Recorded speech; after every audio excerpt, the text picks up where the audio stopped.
You guys know that I always say to lift heavy shit and don't be a cardio queen. But sometimes you need to hear it from other people. So I am bringing you Dr. Emily Kiberd, who will tell you how you should be working out without burnout if you have Hashimoto's. Emily is a chiropractor. She's been one since 2007. She's the owner of Urban Wellness Clinic in New York and in Boulder, Colorado. And she's the founder of Thyroid Strong, a strength-based workout program helping women with Hashimoto's learn how to work out without the burnout. And she's helping them lose weight, people like you, lose weight and boost energy. So this is going to be a game changer for you. And you can probably hear the excitement in my voice. The latest introduction, the latest member of the family to the Fixxr line is Metabolism Fixxr. And this, oh my God, I formulated this just for all my people out there that need to lose weight, that need help in the weight loss department, that can't lose weight no matter what they do, that feel like they have a slow metabolism, and that might be thinking of trying all those peptides out there, you know, the Beverly Hills soccer mom drug of choice for weight loss peptides. Or even if you're on them already and you're like, man, these are really expensive and I'm still not losing weight, add in Metabolism Fixxr. Here's what I did. I took the power of T2, which increases your basal metabolic rate while you are sitting there watching Netflix. You're burning fat while you're watching Netflix. I combined it with a very unique patented ingredient called Suppressa. Suppressa has multiple clinical trials backing its efficacy in reducing your appetite, decreasing snacking, and providing way more control over your food intake. It is amazing. We also see improved emotional well-being, just decreased food cravings all around, reduced hunger, and weight management.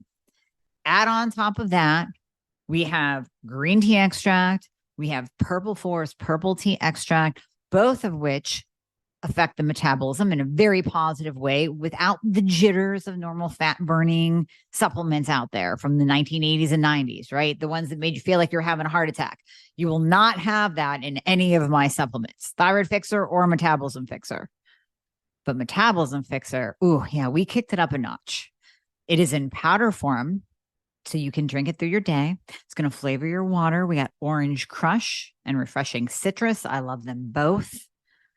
It is going to keep you under control all day long. So you throw a couple scoops in your water bottle in the morning, throw a scoop or two in your water bottle throughout the day. You will have fat burning and appetite control the entire day for what? An eighth of a price of the peptides? Oh my God, you can't go wrong. So grab some Metabolism Fixxr today. Please let me know how you do on it. I am super excited for you. Super excited. So please enjoy this podcast as Dr. Emily and I talk all about training, exercising with Hashimoto's hypothyroidism. Dr. Emily, thank you so much for coming on. I am super pumped about this topic because it's something that I talk about a lot, but you know, people like to hear it from someone other than me. So I like bringing on experts who can also tell women that they need to stop being cardio queens. So welcome to the show. Thanks so much for having me on. All right. So we're just going to dive right into this here. When we're talking about Hashimoto's, because the majority of listeners right now have hypothyroidism Hashimoto's. So when we're talking about Hashimoto's, what should we be telling these women, these patients to do with their workouts that is so key, kind of pairing up with their health condition? So I think the most common recommendation, which I think feels misleading, would be walking, yoga, Pilates, low impact exercise, which, you know, what is low impact? Is that like swimming? And I think those are good in theory with not wanting to burn someone out or overtax them, but none of those really focus on the muscle tissue. No amount of chaturangas in yoga. Yeah. I mean, yes, maybe thousands is going to give you the muscle that you need, the meat on the bones. to feel good in your body, to stoke that metabolic engine. So I really deeply believe, as someone who also has Hashimoto's, but currently in remission, is resistance training, strength training, lifting something heavy with amazing form, putting it down and doing it again, and really feeding that muscle tissue, not only with that, but then also with feeding your body with optimal protein. And when I've done that with women that I've worked with Hashimoto's, taking away the yoga, which I think is good for the soul. So sometimes I feel like I'm tearing out their soul. I'm like, you know what? Let's just put the yoga aside for like 6 to 8 weeks, right? Your joints are achy, your muscles hurt, along with the other symptoms of Hashimoto's. Let's try that. Let's replace it with resistance training 3 times a week. And sometimes it's working up to 3 times a week.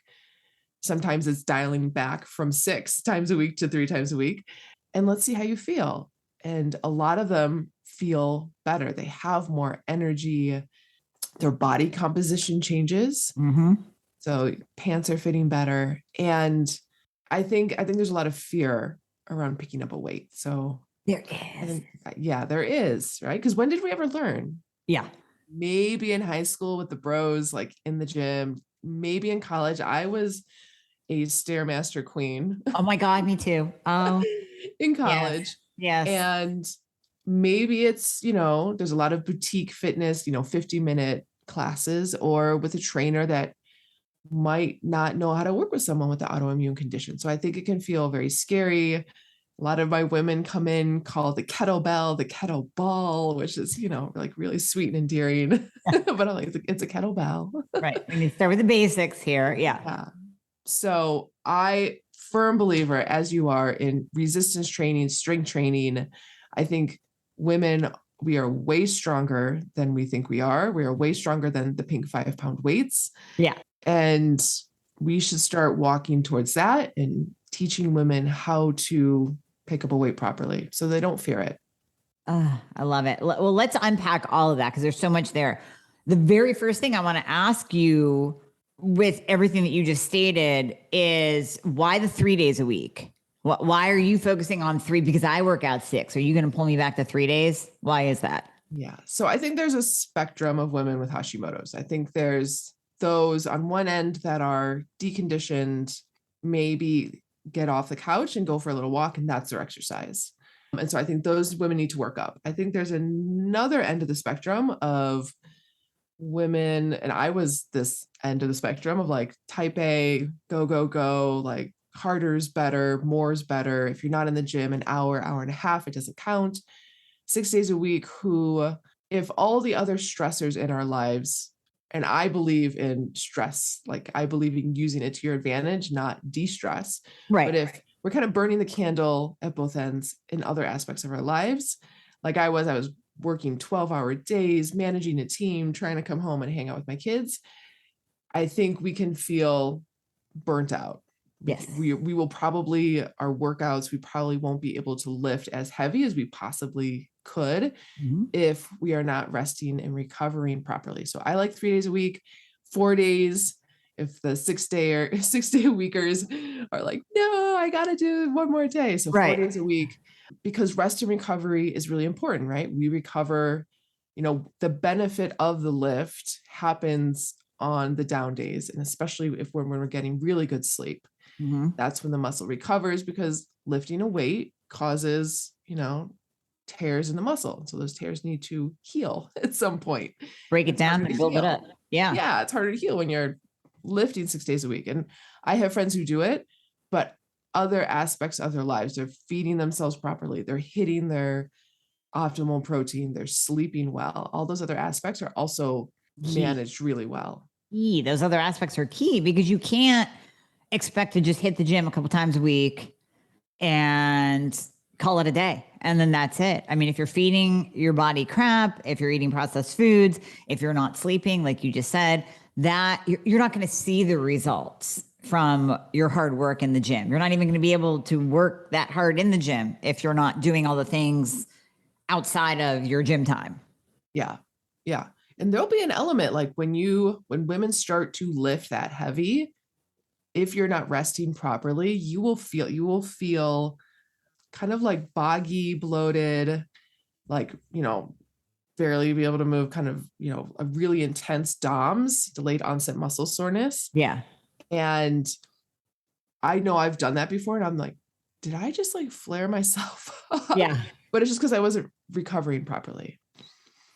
So the big thing with autoimmune conditions is that recovery time, so that we're not breaking down. And like you said, stress can be a good thing, like hormetic stressors, ice baths, infrared saunas, those things that we do to create a stress on our body so that we respond and our cells actually get better and stronger because of that response. And then we clear out dead cells. But what you're saying, this kind of stressor of pounding your body day in and day out, not so good for autoimmune conditions. Yeah. Yeah. And I think, women probably feel that. The listeners probably feel that. They're very easy. I know working out, if I pushed myself just too hard, I would get sick. Yeah. That was really a sign of like my adrenals were tanked.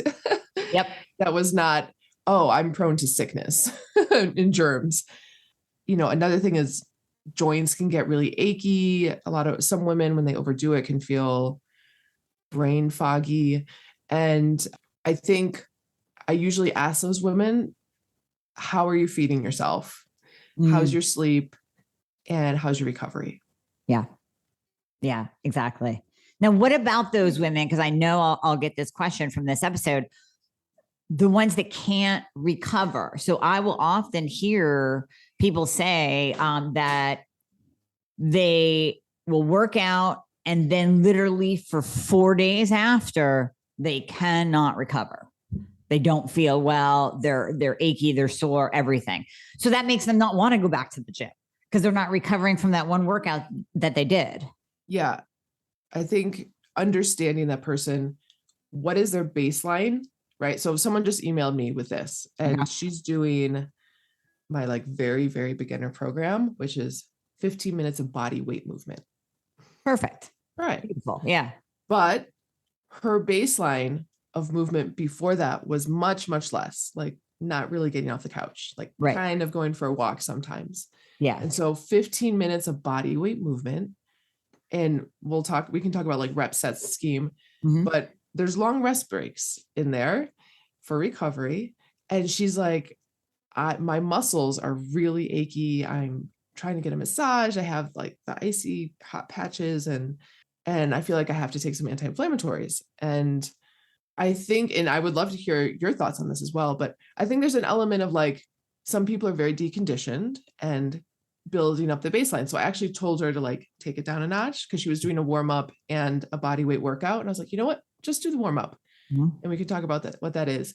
And then I think there's an element of like, so what's someone's baseline, working it properly. I also think for people who have not lifted weights, that soreness can feel scary. And for myself, if I don't have that soreness, I'm like, oh, I didn't lift. Like, I know. Picked up the heavier weight. So I think it's twofold. I think we need to push ourselves. I think we don't push ourselves hard enough. I think society, like we're soft, like we can get an orange any time of year. We can get whatever food we want. And, junk food is readily available at every stop. And so I think, I tell my women, I'm like, we do the hard things. Like, yes, we have Hashimoto's, it's a diagnosis, but we are not our diagnosis. And I think there's different mindsets of women who have Hashimoto's. They get their diagnosis and they're like, oh my God, I am my Hashimoto's, and can feel like a little defeated and not want to take the steps to uncover root causes and get down to the triggers. And then there's a woman that are like, I am me and I'm amazing, but I also have Hashimoto's. Yeah. And so, and they usually are doing kettlebell swings at the end of the 6 weeks and like pressing, 12, 14 kilos at the end of the 6 weeks.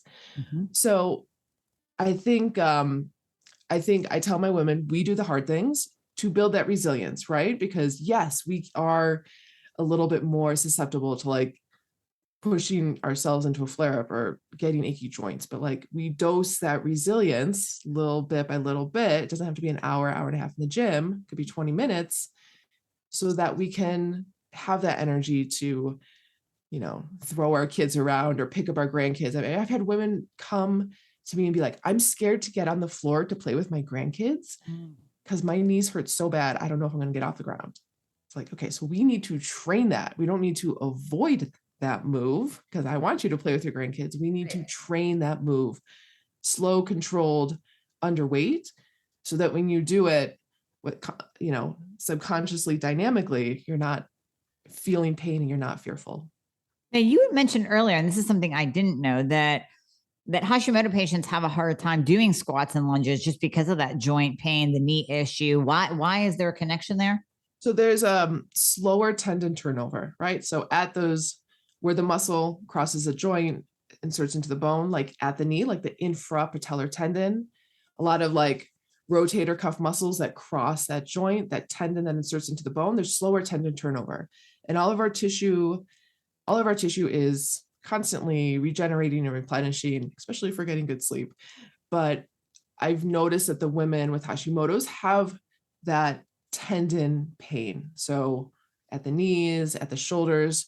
There's also another thing with shoulders is women with Hashimoto's also are more predisposed to getting frozen shoulder syndrome. Oh, yeah. Yeah. When they're diagnosed, right? It's like perimenopause, menopause. Next thing you know, sometimes they like can't lift their arm. And that's a really long rehab. And sometimes you rehab one for a year. And next thing you know, next year, the other side is stuck. And I used to see those people and I wish I was better educated and had asked them, hey, have you gotten like a full thyroid panel? They probably would have recovered quicker. But going back to the knees, so slower tendon turnover. So it just takes longer for the tendons to regenerate and replenish with the Hashi crowd. And so squats feel yuck. So lunges are very challenging. So I really focus on giving modifications and proper progressions. So maybe, going back to that woman, she was in South Dakota. She kind of takes walks on the farms, doesn't really get off the couch much. She body weight squats to a chair. Okay. Then she adds a kettlebell as a goblet squat to a chair. Then we start to take the chair away. Then we're starting to get, because the pressure in the knees increases exponentially once your tush goes below your knees, like goes below 90. Right. Like pressure in the knee joint. So then we're getting her, maybe we're doing body weight squats after she does goblet squats to the chair. Maybe she's doing body weight squats, but like holding on to something so she can get down into those hips and get mobility in the hips and the ankles. And then we add a goblet squat, and then we're double racking it. And then we're single racking it to challenge anti-rotation. So there's a progression, but I think, I've seen women have told me that, they go to the trainer's already like making them rack the back squat. Whoa, that woman is not ready for that. Like, let's at least start with the weight on the front first. So knees are challenging. Shoulders can be challenging. When's the last time we like pressed something overhead that's heavy? So there's a progression for that as well.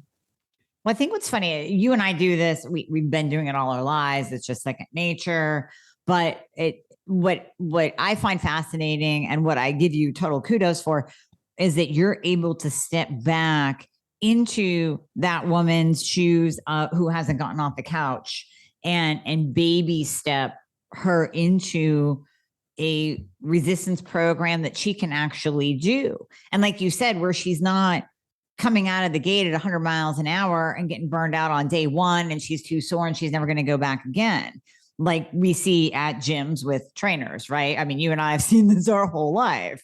What I admire about you is that when you're working with women, you're meeting them where they are with their capabilities, but still making them strong. And it doesn't matter whether it takes 3 months for Mary or whether it takes 3 or 4 weeks for, type A Susie Q. I mean, you're literally building out that program based on their ability and where they are, even in their disease state. 100%. And that was a learning process for me because I actually created the 6-week program and I was, working on it with women in the clinic face-to-face. And, the population that I was seeing in the clinic was in New York. So they're walking, like they have to walk to go anywhere. You're like, get out of my way. I got to move fast. Yeah.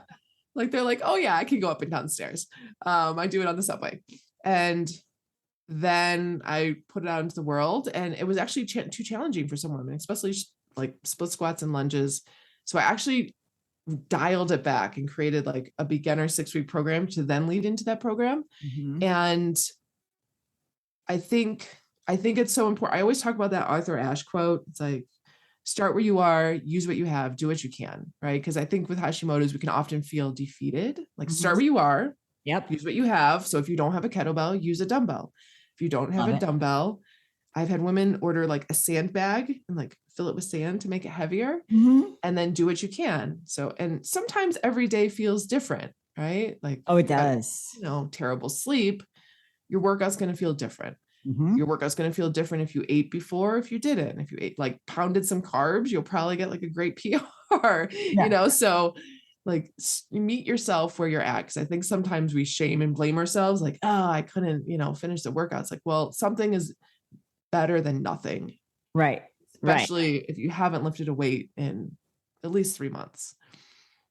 That's true. Very true. No, something is better than nothing. Absolutely. But if you're starting at a place where someone like yourself is holding their hand or even, virtually holding their hand in a video, in a training, and then you can baby step up, you're going to be where some of the more advanced people are in just a few months, but you have to give yourself some grace and baby step it to your ability. So how do you mentioned the days already that you really like 3 days of resistance training, maybe 4 if they're really type A, but what about the sets, the reps you mentioned earlier? Let's talk about that. Do you have a certain protocol that you like to stick to? Yeah. So I think some of the older research was like, you have to do 8 to 12 reps to get muscle hypertrophy, right? Because the program is really focused on like feeding the muscle, like putting muscle on the bone. And I think some of the newer research out is like, you just have to hit fatigue of like a 7 or 8 out of 10, 10 being no way I can pick up the weight. 0 is like, I could do 1,000 of these. You need to hit like an 8 by the last couple reps, right? So there's some burn, there's, it's challenging. It shouldn't feel like, oh, I could do a couple more. You should have like maybe 2 more in the tank, maybe by the last rep. So I have found that a lot of women were getting discouraged from like kind of the traditional rep and set scheme of like, trainers are like 3 sets of 10 or 3 sets of 15. Like a Hashi woman's going to be like, that's not happening. So when I started women out, it was heavier weights. And so they have to be very strategic in how they're choosing their weight. Like they're look at it and think, okay, can I do 5 reps, maybe have 1 more in the tank with that weight I'm picking up? Ooh, yeah. Powerlifting type. So heavy training. I love it. Heavier weight, lower reps, and especially for the people who are maybe more sedentary, it's like 3 to 5 reps and starting to build up closer to 8, by the end of the program. And everything is a slow compound move, right? So I call it like the essential 7. It's the hinge, like a deadlift. And we do variations. Like we also do like a kickstand deadlift to kind of work hamstring and glute more. Yep. Squats, lunge, some push. So press, but I don't start with an overhead press. I actually start laying down with a floor press. Yeah. Because sometimes especially people who sit all day, like getting that arm above the head, like that motion gets lost when we're rounded all day. True. Some sort of push, or it's maybe like an elevated push up off the kitchen counter, some sort of pull, carry, like we're carrying our groceries to pack the shoulders, and then some sort of anti-core rotation. So those are the 7 moves. So we focus on those. And yeah, the set scheme usually is 3 sets, maybe 4 sets, but it's lower reps. It's with kettlebells. I think kettlebells are very forgiving when you're first learning form.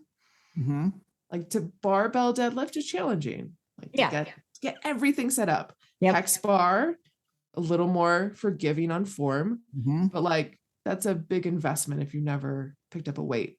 True. So a kettlebell, especially if you're pressing the way the bell is offset on the wrist, it like forces you to get a neutral wrist, shoulder. Yeah. which then like neurologically packs your shoulder. Like if you pressed with kind of that broken wrist, like looks like a broken stick, your shoulder's not going to pack. If you have that straight wrist, it automatically, like everything, your serratus, everything turns on in the shoulder.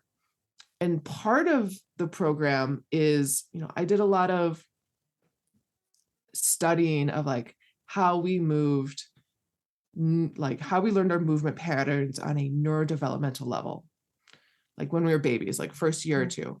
Okay. So those principles I bring into Thyroid Strong. So like, how do you breathe? How do you brace? Retraining women to not suck their belly into their spine is like a whole reprogramming in the beginning. And then, how to brace properly.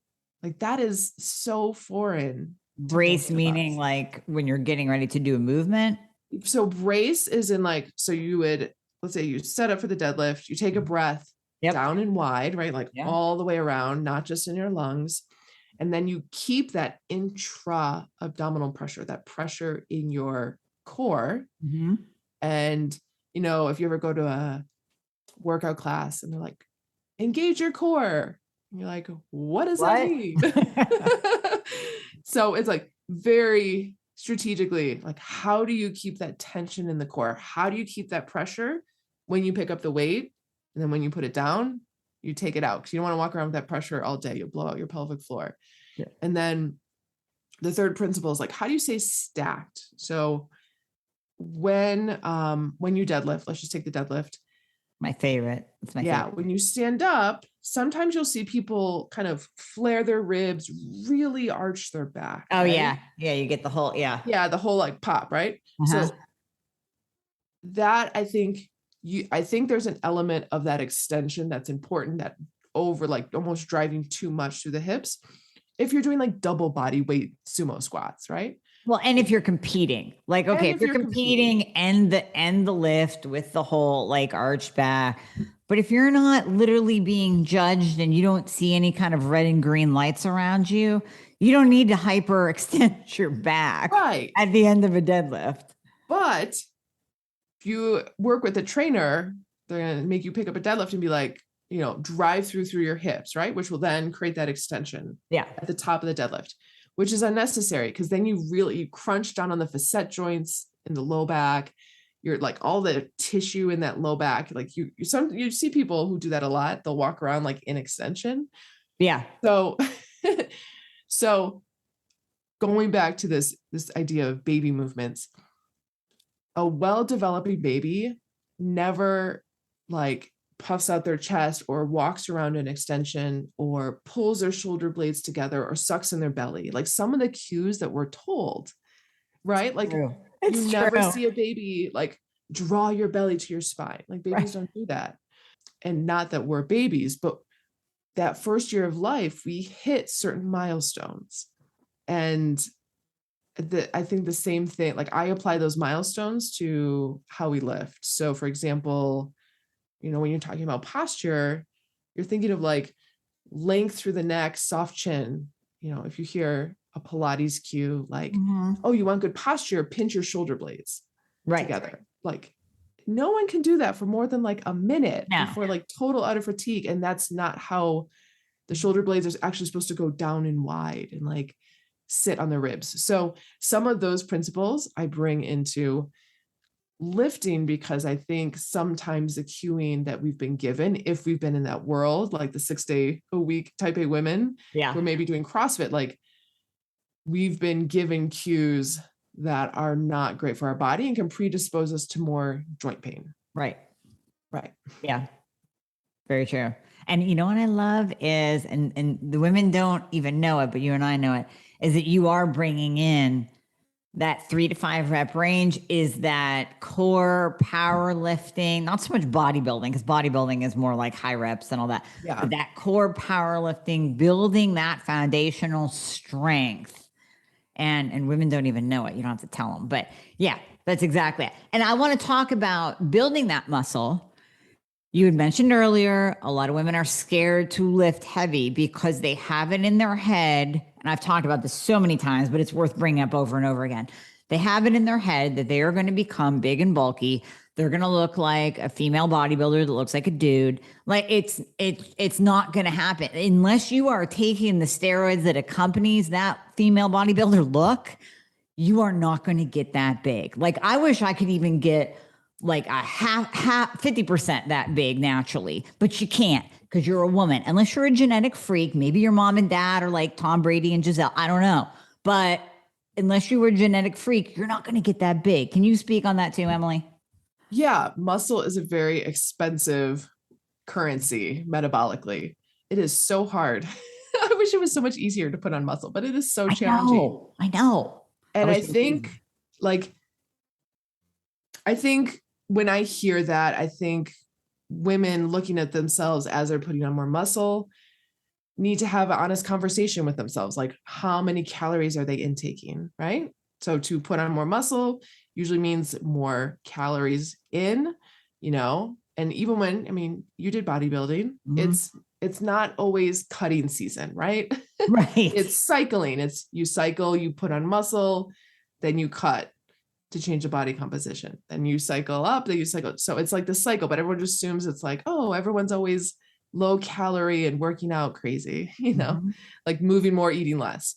Yep. And I think for people who think they're looking or getting bulky, need to be honest about how much food they're intaking, right? And is it really just adipose tissue on top of more muscle tissue, right? So maybe there needs to be a shift there in eating patterns, if that's what their focus is. For me with Hashimoto's, I just wanted my energy back and I wanted my brain fog to go away. So, but if the goal is weight loss and change in body composition and clothes fitting differently, like resistance training is a non-negotiable. Like it has to happen if those are the goals for someone, like their own goals. And then eating also needs to be dialed in. Mm-hmm. Yeah. Yep. Exactly. Well, and let's mention that muscle is metabolically active.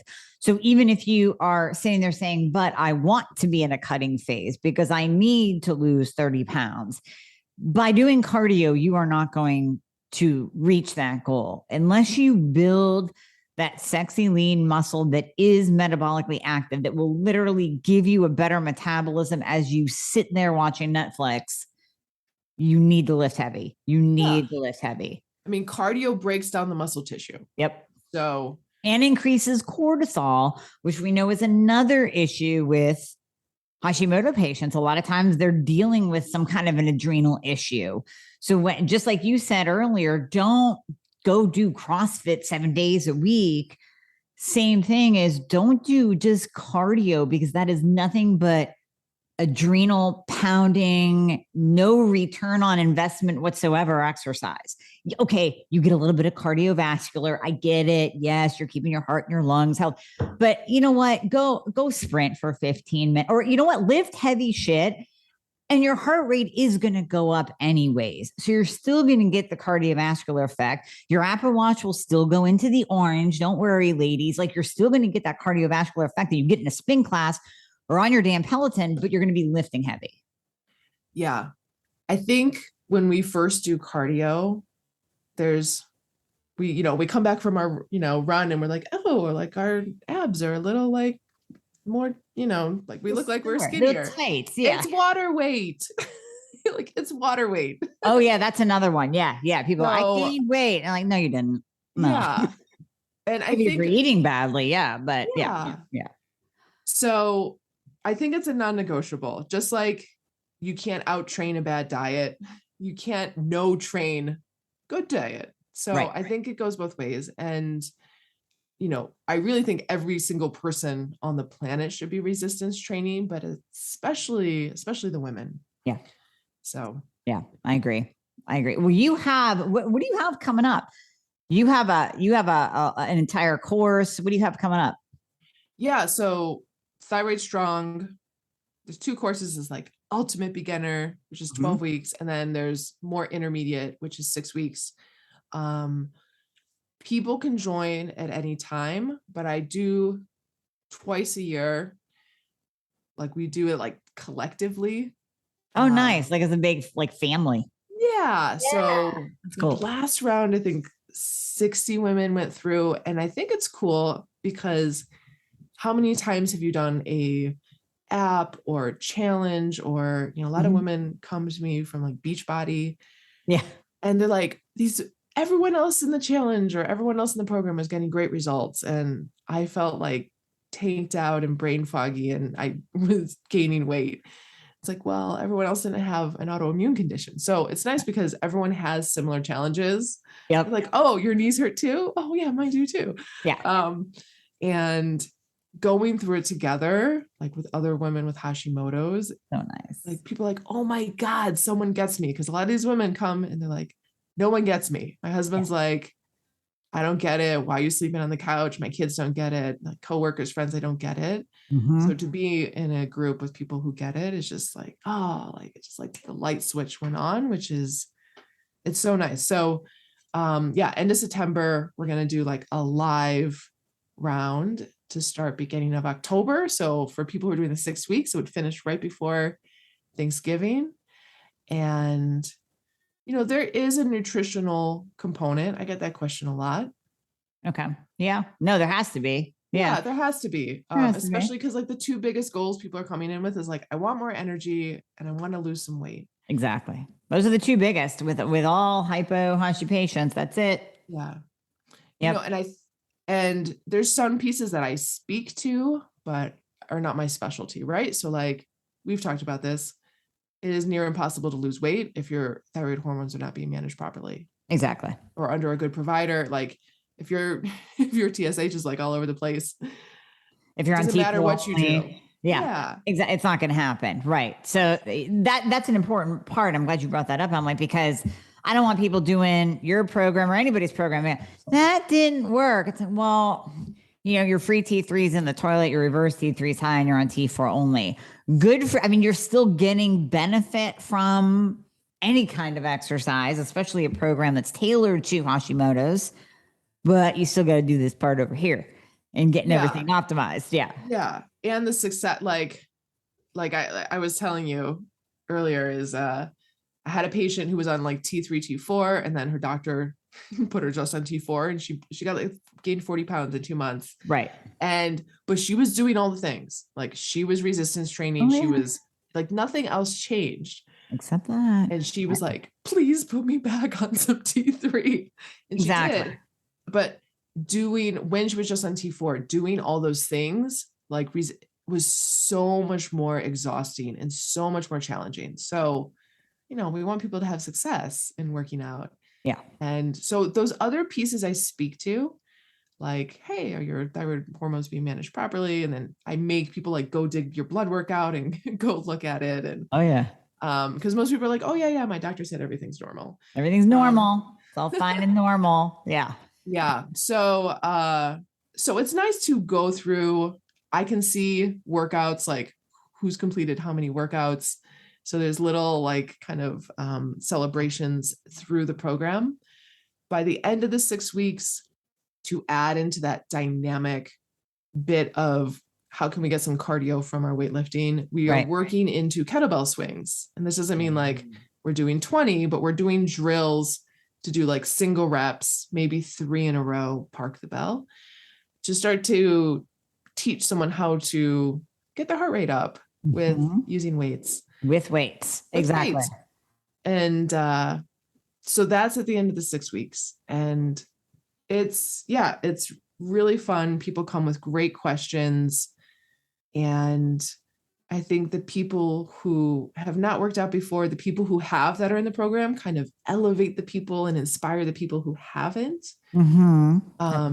But we do weekly lives. People could do the workouts in their own time from home, and people get very creative if they don't have a kettlebell.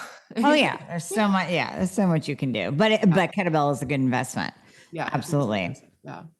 Well, Dr. Emily, we will put all of that information in the show notes for anyone that is interested, because I think that is a fantastic opportunity, fantastic program, especially if you can do it with other people that are going through the same thing that you're going through. So we'll have all that information for the listeners. And thank you. Thank you for coming on and saying all the things that need to be said, because people need to hear this so that they can take their health to the next level, so that they can continue that healing journey from Hashimoto's, hypothyroidism. So, Emily, thank you so much. I appreciate it. I appreciate your time here. Thank you for having me on. And it's so nice to speak to someone who also has a background in lifting heavy stuff. Well, yeah, I mean, we both have Hashi, we both lift heavy shit. So, you know, it is. I mean, it's nice to kind of bounce back and forth with experiences and then even what we see from our client patient population. So, yeah, it's been fantastic. So thank you so much, Emily. And we'll definitely have you back on.